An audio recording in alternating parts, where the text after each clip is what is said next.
Bonjour, je m'appelle Mélina Alphonse, je suis chargée de cours au Cégep Marie-Victorin dans le programme d'éducation à l'enfance. En fait, aujourd'hui, je vais vous parler d'un outil que j'utilise peu, mais que pour le cas du cours, j'ai décidé d'explorer un petit peu plus. Il y a certains créer votre contenu, vos questions euh, de cours, ainsi de suite. Puis ensuite de ça, ici, en bas à gauche, sur la même lignée, on a la possibilité de choisir la langue. C'est-à-dire que s'il y en a, par exemple, qui enseigne de la formation générale, un cours d'anglais, il y a possibilité de changer ceci, puis de le mettre en anglais aussi. Euh, et puis ici apparaît en fait le nom de la personne qui est ici, c'est-à-dire moi, Mélina Alphonse. J'ai pas dit, mais moi, pour me connecter sur WooClap, le Cégep a un abonnement, fait que ce que je fais, je me connecte sur Microsoft Office Copilot, puis je vais dans autres applications, puis je sélectionne du Cégep Marie-Victorin. Puis ensuite de ça, ça m'emmène à cette page-là.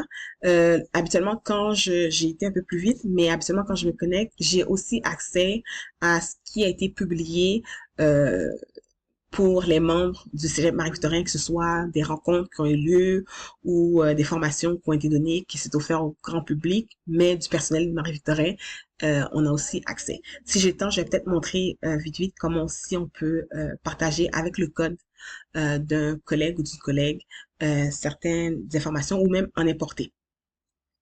Alors, si on y va ici, dans la création d'événements, avec Ookla, ce qui est intéressant, il y a la possibilité de créer toutes sortes de questions, que ce soit des questions à champ multiple, des questions à développement, des questions à trous, des questions ouvertes, ou de faire des associations d'images.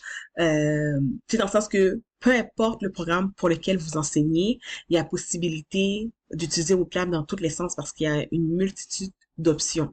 Euh, Puis même WooClap aussi offre des exemples pour différents programmes, que ce soit les sciences, l'administration, il y a les arts aussi, ainsi de suite, ainsi de suite. Puis il y a aussi, par exemple, tu sais, on ne sait jamais trop comment on pourrait rendre ça intéressant à la place d'avoir une feuille, un papier, puis une feuille, un crayon, puis on pose des questions lors d'un premier cours pour faire une activité brise-glace.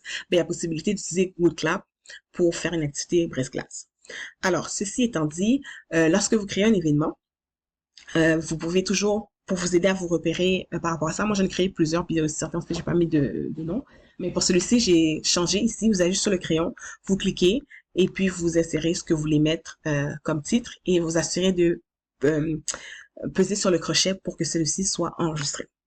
Woodclack, normalement aussi, vous offre la possibilité d'avoir des codes à usage unique, mais il y a possibilité, si vous le voulez, de modifier un code. Ce que moi, j'ai fait, et justement ici, j'avais un code avec des lettres, ainsi de suite, puis j'ai dit, par exemple, si je veux que mes étudiants puissent tout le temps avoir accès euh, au contenu qui se trouve là-dessus, ben je peux moi-même créer ce compte-là qui fait en sorte que pour ce cours-ci ou cette matière, ils auront toujours accès à l'événement à travers ce code, s'ils veulent se repratiquer.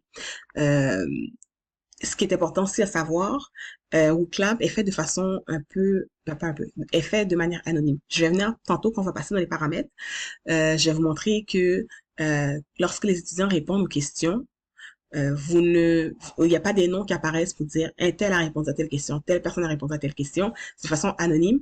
Puis c'est pour ça que souvent quand vous avez des questions à champ multiple, ainsi de suite, la question apparaît, les choix apparaissent, ou le nuage de mots apparaît, mais on ne voit pas le nom de qui a écrit quoi. OK? Puis la différence, c'est que c'est juste, par exemple, si tout le monde écrit la même chose, ben les mêmes mots vont juste s'agrandir. Alors, comment on fait ça? Tout d'abord, quand on crée notre événement, on écrit, je vais juste mettre ici, modifier pour que vous puissiez voir un peu ce que j'ai fait. J'ai écrit le titre de la question, voici ma question. Et ensuite de ça, très important avant de quitter, j'ai coché la bonne réponse qui est celle-ci. Et ensuite de ça, lorsque j'ai terminé, j'ai pesé sauvegarder.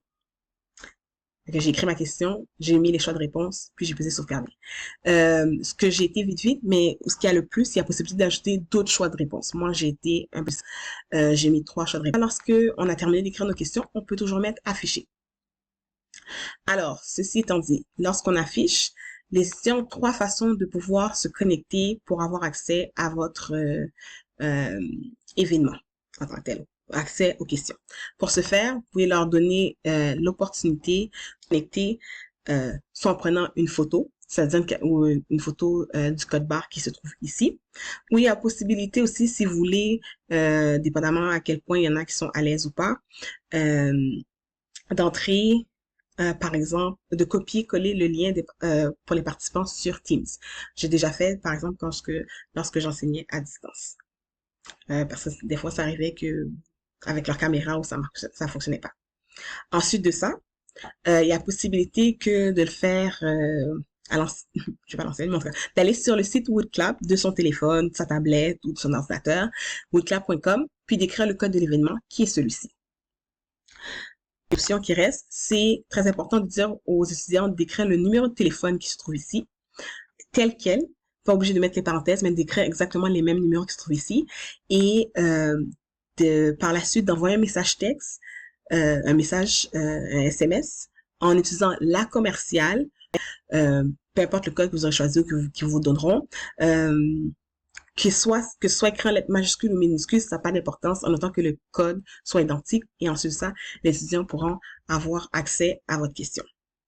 Fait que normalement, lorsqu'un étudiant, par exemple, répond de son téléphone, il ne voit pas la question, à moins que vous la projectez au tableau. C'est ça la différence quand ils répondent par téléphone. Mais, par exemple, lorsqu'ils répondent à votre question, vous pourrez voir leur réponse apparaître sur l'écran. D'accord? Là, je vais quitter ici. Tantôt, j'ai parlé de confidentialité, et ainsi de suite. On va aller ici dans les paramètres. Puis aussi, une autre façon de partager aussi, vous pouvez copier le code de l'événement, puis le mettre si vous faites affaire avec Teams ou Zoom, partager aux étudiants pour qu'ils puissent avoir accès. Moi, de mon côté, certains aspects sont déjà ouverts, mais si vous voulez, vous, avoir accès à ce qui a été fait par les étudiants, ainsi de suite, comment vous voulez qu'ils se connectent, est-ce que c'est par leur adresse courriel, réseaux sociaux ou quelque chose qui serait en lien avec l'université, bien, vous cochez toutes ces cases-là et puis leur certifier, vous saurez que c'est eux, mais entre eux, ils savent pas nécessairement qui s'est connecté ou qui a utilisé telle réponse parce que Woodclap est fait quand même de façon anonyme. Ensuite de ça, pourquoi on fait ça en fait, c'est si vous voulez vous voulez avoir les résultats vous avez posé une question, puis vous demandez qui a posé la question, vous voulez revenir, puis étudier, analyser un peu les réponses qui ont été données, ben, il y a possibilité de faire ça pour avoir accès à tout ça. Puis aussi, ensuite de ça, aussi, il y a possibilité de mettre la partie où ce que je suis perdu. C'est un bouton qui n'apparaît pas tout de suite. C'est important d'aller l'ouvrir parce qu'il n'apparaît pas tout de suite ou le mettre en mode compétition. C'est-à-dire que lorsqu'une question est posée, je serais bien retournée, mais faute de temps, on voit les étudiants ont accès à le petit onglet « Je suis perdu », puis ils peuvent poser leurs questions. Puis les autres aussi peuvent voter au cas où que eux autres aussi n'ont pas compris ou vous avez la même question que la personne qui était posée. Ici, j'ai activé le mur. C'est si jamais une question qui est posée, on ne sait pas qui la pose nécessairement la question, mais on voit la question qui apparaît, puis l'enseignant peut aussi répondre aux questions au fur et à mesure dans les médias.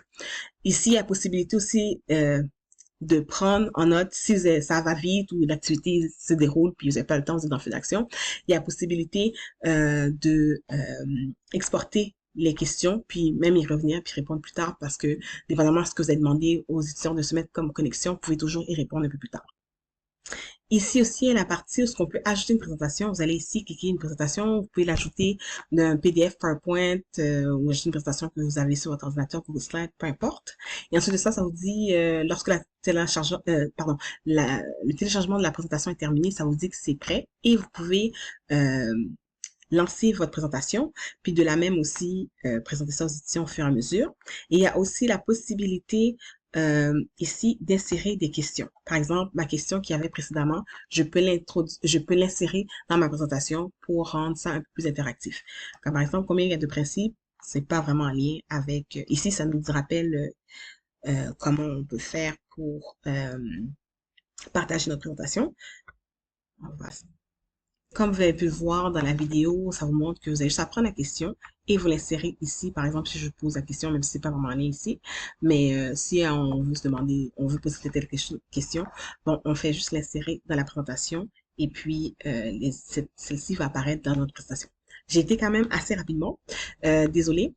En espérant que j'ai pu faire le tour brièvement de toutes les petits routes là.